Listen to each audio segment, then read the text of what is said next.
आज हम बात करेंगे एपीजे अब्दुल कलाम के उस अविश्वसनीय सफर के बारे में। एक ऐसी कहानी जो एक बहुत ही साधारण शुरुआत से लेकर एक पूरे राष्ट्र का प्रतीक बनने तक की है।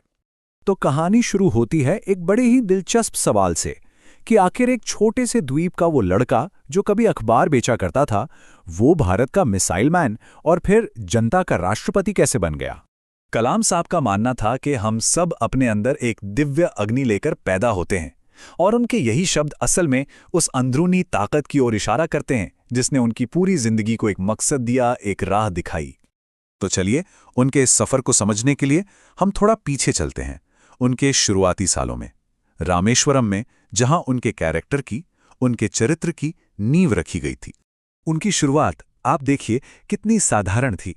पिता एक नाव के मालिक थे और मां एक हाउसवाइफ, लेकिन इसके बावजूद उनका परिवार अपनी दरियादिली और अपनी आध्यात्मिक सोच के लिए पूरे इलाके में मशहूर था।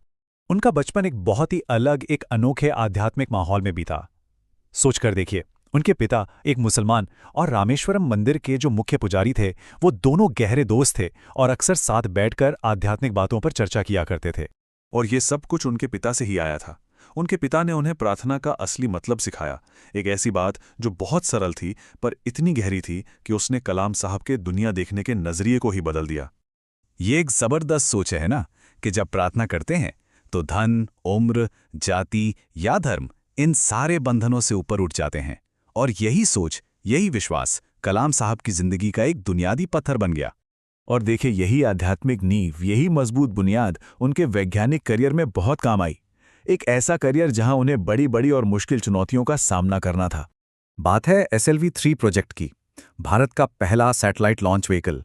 कलाम साहब को इसका डायरेक्टर बनाया गया, लेकिन कामयाबी का रास्ता बिल्कुल सीधा नहीं था।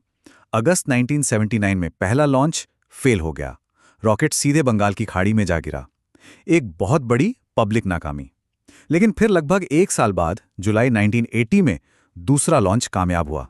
और यहीं पे लीडरशिप का एक ऐसा सबक सीखने को मिलता है जो कमाल का है। देखिए, जब 1979 में लॉन्च फेल हुआ तो इसरो के चेयरमैन सतीश धवन ने प्रेस कॉन्फ्रेंस में कहा, मैं पूरी जिम्मेदारी लेता हूं। उन्होंने अपनी टीम को बचाया। लेकिन जब 1980 में लॉन्च कामयाब हुआ तो उन्होंने कलाम से कहा, आज तुम जाओ और मीडिया से बात करो। नाकामी का भार खुद उठाया और कामयाबी का सेहरा टीम को दिया। ये वो सबक था जिसे कलाम साहब जिंदगी भर नहीं भूले। तो नाकामी से सीखना और कामयाबी में विनम्र रहना, इस एक अनुभव ने उनके इरादों को फौलाद जैसा मजबूत कर दिया। और बहुत जल्द उनके इसी इरादे का एक बहुत बड़ा इम्तिहान भी होने वाला था। एक ऐसा फैसला जो सिर्फ उनके करियर को ही नहीं बल्कि देश के भविष्य को भी तय करने वाला था। ये बात है 1963 की। कलाम साहब अमेरिका में एक ट्रेनिंग ट्रिप पर थे और वहां उन्हें नासा ने एक ऐसा ऑफर दिया जिसका सपना दुनिया का हर वैज्ञानिक देखता है। एक शानदार नौकरी, अमेरिकी नागरिकता और जाहिर है बहुत बड़ी सैलरी। और उन्होंने क्या किया? उन्होंने मना कर दिया। जी हां, उन्होंने उस ऑफर को ठुकरा दिया। उन्होंने एक आरामदायक जिंदगी, शोहरत और पैसे के ऊपर अपने देश के प्रति अपने कर्तव्य को चुना। मगर वो अमेरिका से खाली हाथ नहीं लौटे।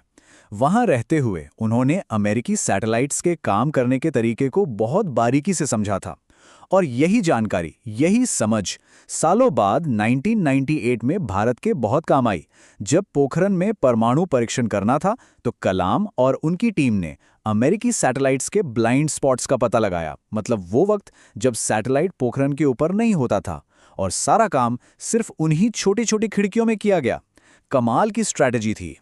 तो उनके वैज्ञानिक काम और देश के लिए ये जो अटूट जज्बा था, इसने उन्हें जिंदगी में एक ऐसे मुकाम पर पहुंचा दिया जिसकी शायद किसी ने, यहां तक कि उन्होंने खुद भी उम्मीद नहीं की होगी, देश का सर्वोच्च पद।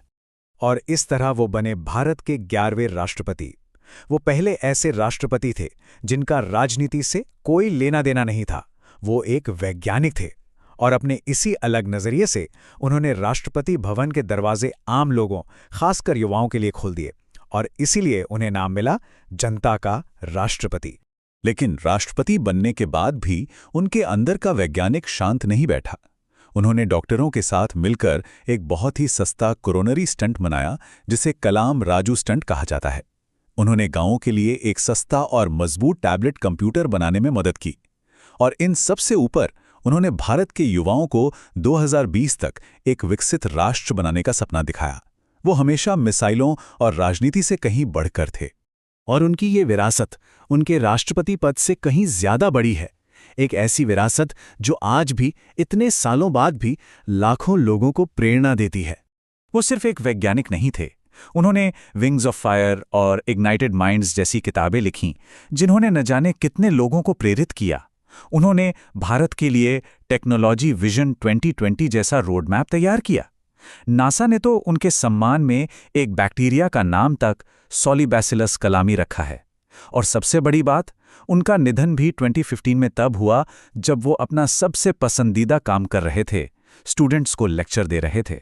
और आखिर में उनकी पूरी कहानी घूम फिर कर उसी एक बात पर वापस आ जाती है, वो दिव्य अग्नि जिसके बारे में उन्होंने शुरू में कहा था। उनका आखिरी संदेश मानो हम सब के लिए एक चुनौती है कि हम सब अपने अंदर की उस आग को पहचानें, उसे पंख दें और दुनिया को उसकी अच्छाई की चमक से भर दें।